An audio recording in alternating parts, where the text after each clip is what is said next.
Sir आज बिहानबाट नै एकदम डेलिभरीमा व्यस्त भयो दिनभरि नै। अनि अहिले आउँदा पनि फेरि यो लिजाबको सामान भक्काभक रेडी गरेर राख्नु भएको रहेछ। यो कसैको अर्डर हो कि के हो सर?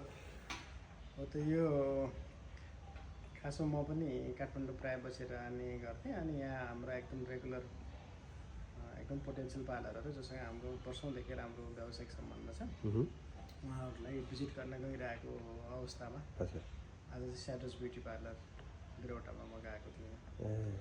अनि स्याडोज ब्युटी पार्लर भनेको चाहिँ स्किनमा, हेयर र मेकअपमा यो एरियाकै जल्दो बल्दो ब्युटी पार्लर।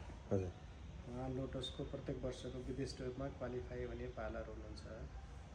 अनि ठ्याक्कै यो सामान पनि सिद्धिएको रहेछ। ल चिनको लागि क्वालिफाइड हुँदै हुनुहुन्थ्यो, त्यो बधाई दिन गएको थिएँ म।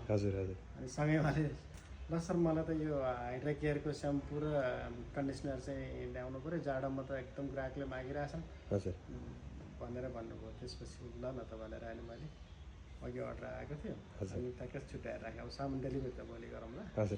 सामान चाहिँ छुट्याएर मैले राखिदिइहालेँ। यो हाइड्रा केयरको स्याम्पू भनेको ड्राई हेयरको लागि, विशेष गरेर जाडोको लागि भनौँ न। जाडोमा अलिकति मनतातो पानीले नुहाउँदाखेरि अब सल्फेट फ्री, प्याराबिन फ्री र कलोरिड फ्री त हो नै होइन।